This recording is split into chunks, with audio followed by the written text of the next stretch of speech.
विज्ञान कति चाँडो विकास गर्यो। एउटा किडनी मैले राखेँ, 13 वर्ष काम गर्यो, त्यसपछि एन्टिबडीले त्यसलाई हमला गरेर फेल भयो। फेरि मैले अर्को जवान किडनी राखेको छु, अर्को किडनी राखेर फेरि म काम गरिराखेको छु। राजनीतिलाई थोरै खेलमै गर्दछ, तर हजुर सानैदेखि नै राजनीतितर्फ लाग्नु। अहिले हजुर देशको प्रधानमन्त्री समेत अब काल हाम्रो हजुरको के सुझाव रहेको छ? हामी यस्ता कार्यलाई विद्यालय बन्द छ, 9 महिनादेखि पाठपठन बन्द छ, तर विद्यालयले मागेको फी बन्द छैन। कहिलेसम्म विद्यालयको नाममा ठगियो? मेरो प्रश्न यो छ कि हामी सबै बालबालिकाहरूले स्कुल कसरी जान सक्छौँ र आफ्नो अधिकार कसरी पाउन सक्छौँ? खास गरी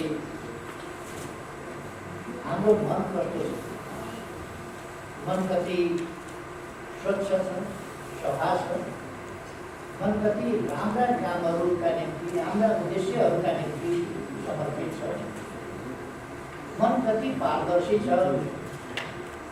यस्ता कुराहरूमा नै गर्नुपर्छ। यदि हाम्रो उद्देश्य पवित्र छ भने, यदि हाम्रो उद्देश्य देशलाई माया गर्ने, देशलाई विकास गर्ने, देशलाई अझ सुन्दर बनाउने छ भने, यदि हाम्रो उद्देश्य जनताका समस्याहरूपट्टि चिन्तित हुने, जनताका समस्या समाधान गर्न इच्छा राख्ने, त्यसका निम्ति प्रयास गर्ने, यदि हाम्रो उद्देश्य सामाजिक प्रवृत्तिहरूसँग आफूलाई अनुकूल बनाउने, मानिस सामाजिक प्राणी हो, त्यसकारण मानिसले सामाजिक प्राणी नै सभ्य सुसंस्कृत व्यवहार गर्नुपर्ने हुन्छ। समाजका मूल्य मान्यताहरू, नियम कानुनहरूको पालना गर्नुपर्ने हुन्छ। अरूलाई अपमान नगर्ने, अरूलाई नबच्याउने, अरूलाई सम्मानपूर्ण ढङ्गले व्यवहार गर्न जान्ने, आफ्नो अधिकारको प्रयोग गर्दा अरूको अधिकार पस्न हुँदैन, अरूको अधिकार बेच्न हुँदैन, त्यस कुरामा ध्यान दिने र हाम्रा भविष्यका सन्ततिहरूप्रति, बालबालिकाहरूप्रति स्नेह छ भनेर उनीहरूको भविष्य उज्जवल होस् भन्ने पवित्र भावना छ भने त्यसमा मनोबल कमजोर गर्नुपर्ने कुनै ठाउँ नै हुन्छ। तर यस्तो लिबर्टीका नाउँमा जहाँ ज्यान जाओस्, त्यस्तो लिबर्टीका नाउँमा आवेगयुक्त लिबर्टीका कुरा गर्नु वाञ्छनीय हुँदैन। त्यसकारण हामीले लाइफ फर्स्ट, पहिले जनताको जीवन पहिलो कुरा। जीवन बाँच्यो भने लिबर्टी चाहिन्छ, जीवनै रहेन भने लिबर्टी के हो? कोही पनि जीवित नरहेको मान्छेलाई लिबर्टी चाहिँदैन, स्वतन्त्रता चाहिँदैन। त्यसकारण लिबर्टी चाहिन्छ जिउँदो मान्छेलाई, त्यसकारण जिउँदो रहनु पहिलो कुरा। यसर्थ बालबालिकाको स्वास्थ्यलाई ध्यानमा राखेर, बालबालिकामा सङ्क्रमण हुन नपाओस् भनेर, बालबालिकालाई पढाउने शिक्षक शिक्षिकाहरूमा सङ्क्रमण हुन नपाओस् भनेर, अन्य प्रकारका सङ्क्रमणहरू शिक्षालयमा प्रवेश गर्न नपाउँ भनेर, त्यस कारणले गर्दा बालबालिकाको सुरक्षालाई ध्यानमा राखेर नै हामीले विद्यालय सञ्चालन यथावत रूपमा गर्न सकिरहेका छौँ। विश्व स्वास्थ्य सङ्गठनबाट कोभ्याक्स प्राप्त गर्छौँ, त्यो अलिकति ढिलो हुनसक्छ। त्यसकारण त्योभन्दा अगाडि नै हामीले किनेर सकेसम्म हाम्रो प्राथमिकता हाम्रा छिमेकी देशहरूमा बनेको, छिमेकी देशहरूमा हाम्रो जस्तै हावापानी अथवा खानपिन आदि इत्यादिले हामीसँग मिल्दोजुल्दो खालको परिस्थितिमा प्रयोग गरिने भ्याक्सिन, त्यसमा परीक्षण गरिएको भ्याक्सिन बढी उपयोगी हुनसक्छ। त्यसकारण हामीले त्यसमा जोड दिएका छौँ र त्यस सम्बन्धी प्रक्रियाहरू अगाडि बढेको छ। म त्यति जानकारी गराउन चाहन्छु।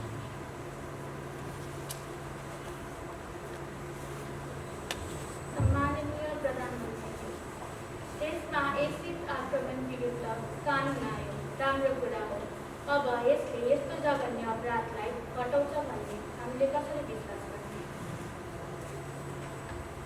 दुईटा कुरा छ।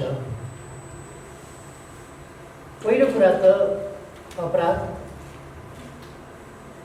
घटाउने कुरा मानव चेतनाको कुरा। मानिसले मानवोचित व्यवहार गर्यो भने, मानिसले कानुनको पालना गर्ने, मर्यादाको पालना गर्ने र सबभन्दा बढ्ता महत्त्वपूर्ण कुरा त आफूलाई दुख्छ भने अरूलाई पनि दुख्छ, आफूलाई भोक लाग्छ भने अरूलाई पनि लाग्छ, आफूलाई पीडा हुन्छ भने अरूलाई पनि पीडा हुन्छ, आफूलाई निन्द्रा लाग्छ भने अरूलाई पनि निन्द्रा लाग्छ, आफूलाई थकाइ लाग्छ भने अरूलाई पनि थकाइ लाग्छ, आफूलाई जाडो हुन्छ भने अरूलाई पनि जाडो हुन्छ, गर्मी हुन्छ भने अरूलाई पनि गर्मी हुन्छ, आफूलाई स्नेह चाहिन्छ भने अरूलाई पनि स्नेह चाहिन्छ, दुःख पाएको मन लाग्दैन, कसैलाई खुसी लाग्दैन भने दुःख दिनु पनि हुँदैन भन्ने कुरा थाहा पाउनुपर्छ। मान्छेले जब त्यो चेतनामा उठ्छ र त्यो संसारको व्यवहार गर्छ, त्यसपछि स्वाभाविक रूपमा अपराध गर्नु। जति पनि सामाजिक अपराधहरू, फौजदारी अपराधहरू मान्छेले मान्छेका विरुद्ध, मान्छेलाई दुःख दिने, मान्छेलाई अन्याय गर्ने, मान्छेलाई हेर्ने, मान्छेलाई अपमानित गर्ने जुन कामहरू गरिराखेको छ अथवा अरूका अधिकारहरू खोज्ने कामहरू गरिराखेको छ, ती कुरा मानवोचित चेतनाको विकास, मानवताको विकास, मानवीयताको विकास हुनमा रहेको कमी। त्यसकारण यस दिशामा हामीले समाजलाई शिक्षित, चेतनशील, मानवोचित र सामाजिक मर्यादित समाज र कानुनको परिपालना गर्ने समाजको रूपमा विकास गर्न सक्यौँ भने त्यस्तो अवस्थामा मानिसले अपराध गर्दैन। कसैमाथि एसिड प्रहार गर्नु हामी कल्पना पनि गर्न सक्दैनौँ। कसरी सोच्न सक्छ होला मान्छे? एसिडको प्रहार सामान्य झै झगडा जस्तो मात्रै कुरा भएन।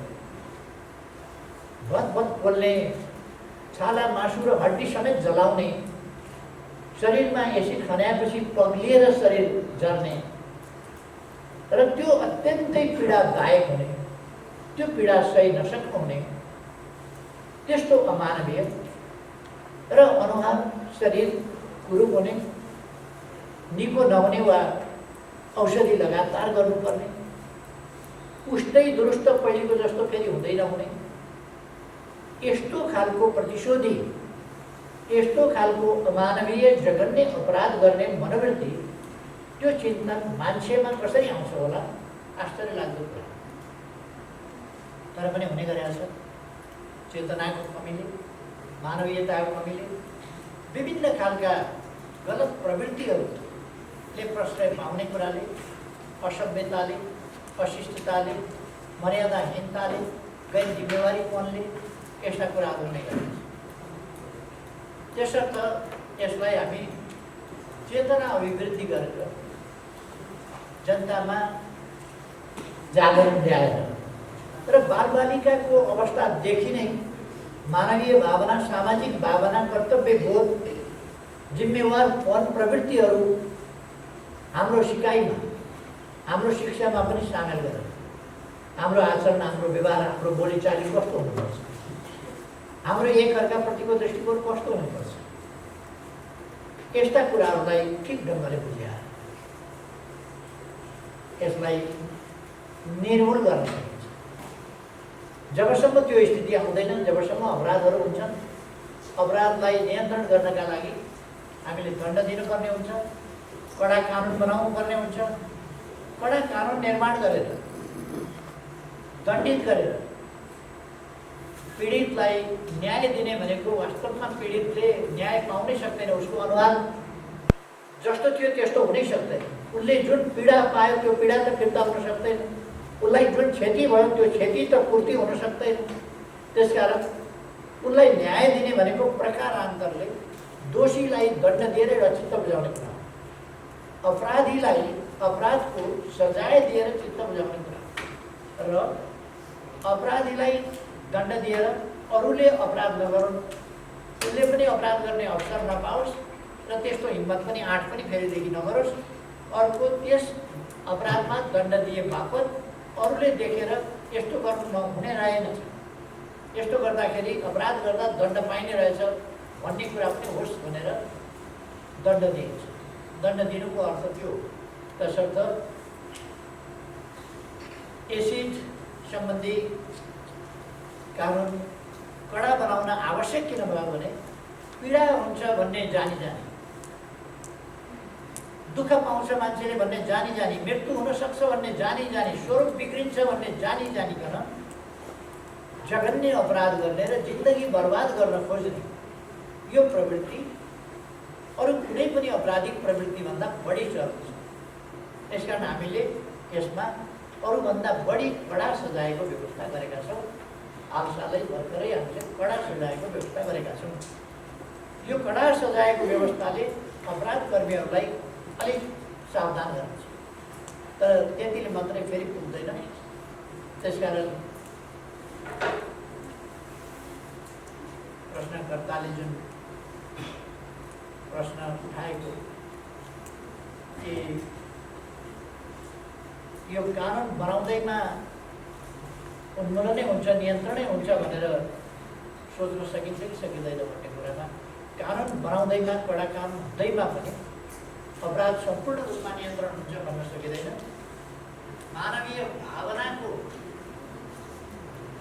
विकासबाट, मानवीयताको मानिसमा विकासबाट, मानवीय गरिमा र महत्ताको विकासबाट, मानवीय जीवनको र मानवीय सभ्यताको भावनाको विकासबाट यसलाई सम्पूर्ण रूपमा नष्ट गर्न सकिन्छ, अथवा शिक्षा र चेतनाबाट यसलाई नियन्त्रण गर्न सकिन्छ, निर्मूल पार्न सकिन्छ। तर दण्ड सजायबाट मात्रै सकिँदैन, यसलाई दण्ड सजायबाट घटाउन सकिन्छ र दोषी भयो भने उसलाई कडा कारवाही गर्न सकिन्छ। यस्ता घटनाहरूलाई रोक्न हजुरले के कस्ता पहलहरू गर्दै हुनुहुन्छ ताकि हामी सुरक्षित र स्वतन्त्र भएर हिँड्न सकौँ? अवश्य नै यस देशका सम्पूर्ण बालबालिका, यस विश्वका सम्पूर्ण बालबालिका, यो देशका बालबालिका, यो देशका भविष्यमा विश्वका बालबालिका, सम्पूर्ण विश्वका बालबालिका मानव जातिका भविष्य, हाम्रो भोलिको भविष्य, भोलिको विकास, भोलिको उन्नति प्रगति, त्यसको उद्योग, त्यसलाई अगाडि बढाउने सबै हाम्रा बालबालिका। हामी महिलाहरूको सम्बन्धमा हिजोका पुराना पत्र मान्यता, केही गलत मान्यता वञ्चाएर सम्मानजनक, समतामूलक, बराबरीको हकवाला समाज निर्माण गर्न चाहन्छौँ महिलाहरू। हाम्रो पुराना शास्त्रहरूले पुरानो समाजमा भन्ने गरिन्छ, यत्र नारीस्तु पूज्यन्ते रमन्ते तत्र देवता, अर्थात् जहाँ नारीहरू पुजिन्छन्, जहाँ महिलाहरू पुजिन्छन्, त्यहाँ देवता पनि रहन्छ, अथवा समाज सुखी हुन्छ, समाज खुसी हुन्छ। हामी महिला अस्मिता, हाम्रो समाजले ज्यादै उच्च महत्त्व पनि दिन्छ, सम्मान पनि दिन्छ। राजनीतिलाई फोहोरी खेल गरिरहेछ, तर हजुर सानैदेखि नै राजनीतितर्फ लाग्नुभयो। अहिले हजुर देशको प्रधानमन्त्री समेत हुनुहुन्छ। अब काल हाम्रो त हजुरको के सुझाव रहेको छ हामी यस्ता बालबालिकालाई? मेरो सुझाव के छ भने अहिले बालबालिकाले पढ्ने उमेर हो। बालबालिकाले राजनीति गर्ने हुँदैन। कुनै कुरा कुन समयदेखि गर्ने भन्ने हो, त्यसको समय अहिलेदेखि। राजनीति पनि वयस्क भएको छ। अहिले मान्छेहरूले बाबुहरूले मताधिकार पाएको छ, किनभने साना वयस मत पनि हाल्न पाउँदैन भने अरू थप राजनीति गर्न त हुने रहन्छ भन्ने कुरा यो बालबालिकाले राजनीति गरेको। तर राजनीति समाजमा नभई नहुने कुरा हो। समाजको प्रबन्ध गर्ने, सुप्रबन्ध गर्ने, समाजलाई स्थितिमा हिँडाउने, विधिमा हिँडाउने, समाजलाई समाज जस्तो बनाउने अराजक अनुशासनहीन भिडतन्त्रबाट सुव्यवस्थित सामाजिक प्रबन्धमा ल्याउने काम सरकारले। विकासका योजना, विकासका प्रयास यी सबै पनि बजेट बनाउने, योजना बनाउने, नीति बनाउने, तिनको कार्यान्वयन गर्ने, त्यसको अगुवाई गर्ने काम पनि सरकारले। त्यो राजनीतिबाटै हुन्छ। सरकार राजनीतिको हुन्छ, सरकारका विभिन्न संस्थाहरू राजनीतिका हुन्छ र अरू संस्थाहरू पनि कम बेस राजनीतिका हुन्छ। तसर्थ राजनीति कस्तो बनाउने, राजनीति कसरी गर्ने? राजनीति भनेको जाल, जेल, कपट। राजनीति भनेको बेइमानी, ढाँट छ। त्यसलाई राजनीति ठान्ने मान्छेहरू पनि भेटिन्छ।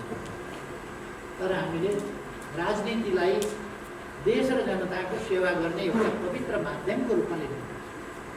राजनीति भनेको देश र जनताको सेवा गर्ने पवित्र माध्यम।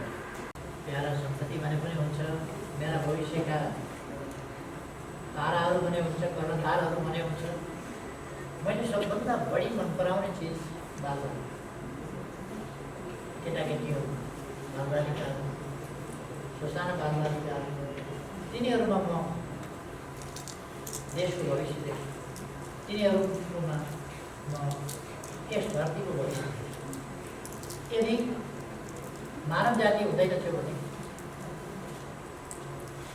अझ अगाडि बढेर पृथ्वी हुँदैनथ्यो भने यो सौरमण्डलको, यो जगतको, चराचरको केही पनि अर्थ थिएन। यी सबै ढुङ्गा माटाका पिण्डहरू, पृथ्वी हुँदैन। पृथ्वी छ तर सौर्यमण्डलको महत्त्व छ। पृथ्वीमा यदि जीव हुँदैनथ्यो भने पृथ्वी कोही सुखा ढुङ्गा माटा, तर के हुन्छ? जीव छ, त्यसकारण पृथ्वी महत्त्वपूर्ण छ। जीवको सुन्दरता, पृथ्वीको सुन्दरता, हिमालको सुन्दरता, झरनाको सुन्दरता, छहराको सुन्दरता, पुतलीको सुन्दरता, डाँफे मुनालको सुन्दरता, मयूरको सुन्दरता, यी सबै सुन्दरताहरू मान्छे हुँदैनथ्यो भने कसले थाहा? गुलाबको सुन्दरता कसले थाहा? अरू जीवहरू त, मान्छे बाहेकका अरू जीवहरू त कलर ब्लाइन्ड हुन्छ। किन कलर ब्लाइन्ड हुन्छन् भने उनीहरूमा सौन्दर्य चेत हुँदैन, त्यसकारण उनीहरू कलर ब्लाइन्ड हुन्छ। उनीहरूले यहाँ फुलेको रातो, पहेँलो, सेतो, अरू विभिन्न रङहरू, हरियो, त्यो चिन्दैन, ब्ल्याक एन्ड व्हाइट। त्यसकारण उनीहरूले सुन्दरता बुझ्दैन।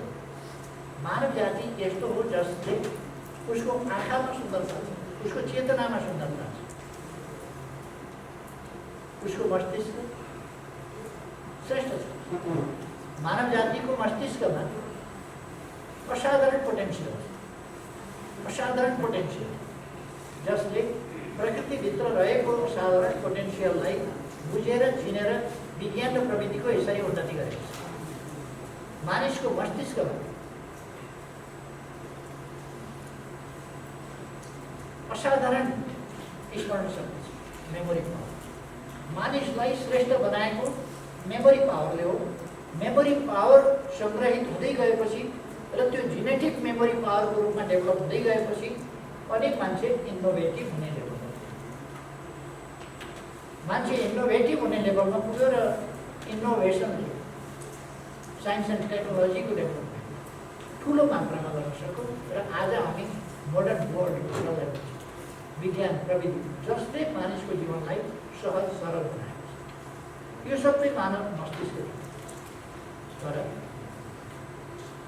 यो मेमोरी पावर युक्त असाधारण मेमोरी पावर भएको र मेमोरी पावरको कारणले अरू जीवहरूभन्दा श्रेष्ठ भएको सौन्दर्य चेत भएको लगातार प्रयास गरिरहेको छु र मैले सफलता पाएको छु भन्ने लाग्छ। किनभने देशको अत्यधिक ठुलो जनसङ्ख्याले, जनताको धेरै ठुलो हिस्साले मलाई अत्यन्तै माया गर्छ।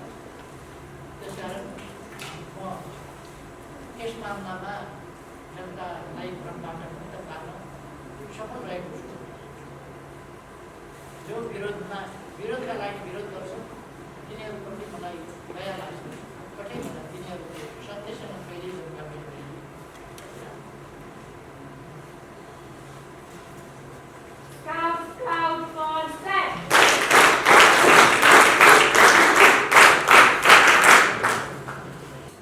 मेरो प्रश्न यो छ कि हामी सबै बालबालिकाहरूले स्कुल कसरी जान सक्छौँ र आफ्नो अधिकार कसरी पाउन सक्छौँ?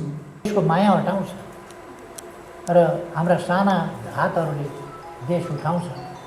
यो देश भोलि हाम्रा बालबालिकाहरूकै हातले उठाउने हो।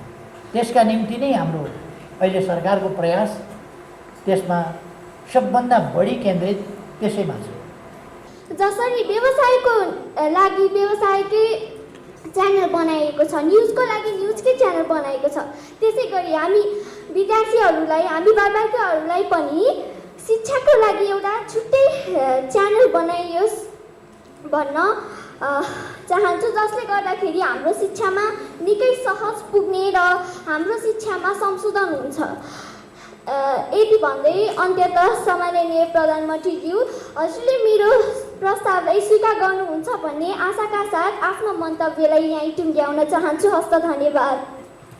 शैक्षिक कार्यक्रमहरू सञ्चालन गर्ने पनि गरेका छौँ, तर शैक्षिक च्यानल छुट्टै सायद छैन।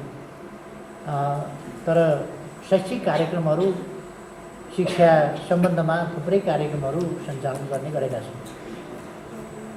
छोरीले भनेको कुरालाई ध्यानमा राखेर के गर्न सकिन्छ आगामी दिनमा त्यसलाई हामी विचार गर्छौँ। सुप्रिया पौडेल, सामान्य प्रधानमन्त्रीज्यू, मेरो प्रश्न, विद्यालय बन्द छ, 9 महिनादेखि पाठपठन बन्द छ, तर विद्यालयले मागेको फी बन्द छैन। कहिलेसम्म विद्यालयको नाममा ठगी हो?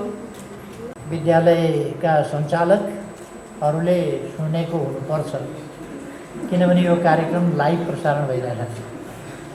त्यसकारण यो प्रश्नमाथि अवश्य नै यो प्रश्नमा अभिभावकहरूको मर्का बोलेको होला। सायद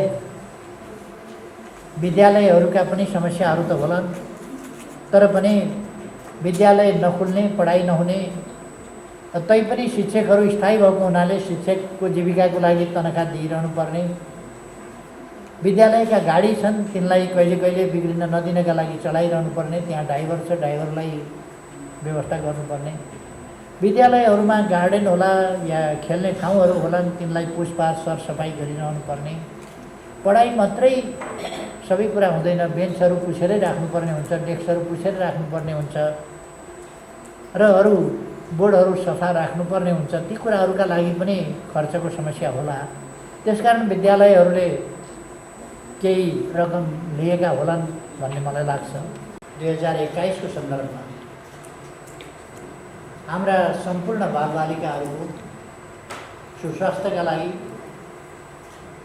सफलताको लागि, प्रगतिको लागि म धेरै धेरै शुभकामना व्यक्त गर्न चाहन्छु।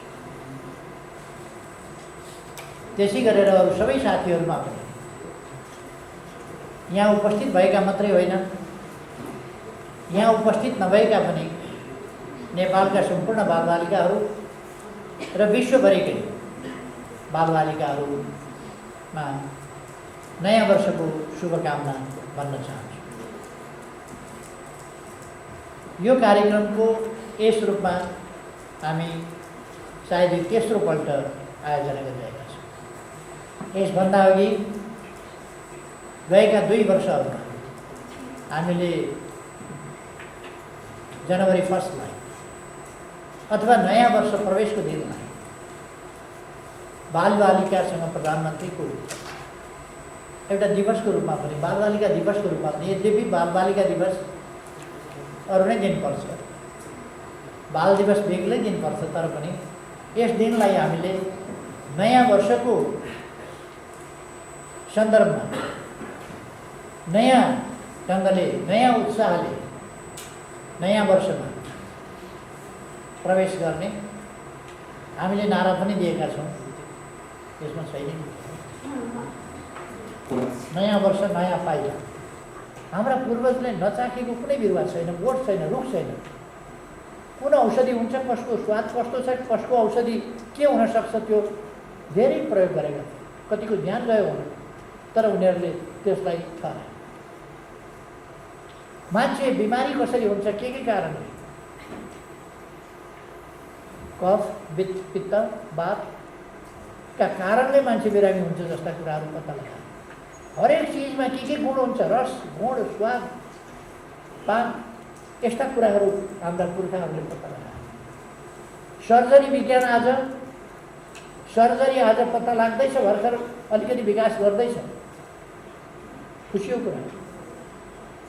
सबभन्दा पहिला अर्ग्यान ट्रान्सप्लान्टको सुरुवात 1902 गर्न कोसिस गरिएको थियो।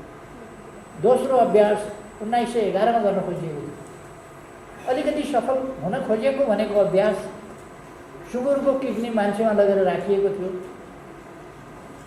त्यो सफल हुन सकेन, 1 घन्टा मात्रै बाँच्यो अपरेसन। 1953 अलिकति समय बाँच्यो मान्छे, किडनी ट्रान्सप्लान्ट गरेपछि। म्याचिङ सिस्टम थिएन, अरू कुराहरू थिएन। किडनी ट्रान्सप्लान्ट खास गरेर 70 को आसपासबाट, 71बाट यो सफल हुँदै आयो। अहिले हाम्रा भाइ बहिनीहरूलाई थाहा छ होला, विज्ञान कति चाँडो विकास गर्यो। एउटा किडनी मैले राखेँ, 13 वर्ष काम गर्यो, त्यसपछि एन्टिबडीले त्यसलाई हमला गरेर फेल भयो, फेरि मैले अर्को जवान किडनी राखेको छु। अर्को किडनी राखेर फेरि म काम गरिराखेको छु। तर यो आज पत्ता लाग्दैछ, आविष्कार हुँदैछ। मैले भने 1971बाट यो सफलतापूर्वक अगाडि बढ्यो र यसको लगभग 50 वर्षको मात्रै इतिहास। अर्ग्यान ट्रान्सप्लान्टको हिस्ट्री 50 वर्षको छ।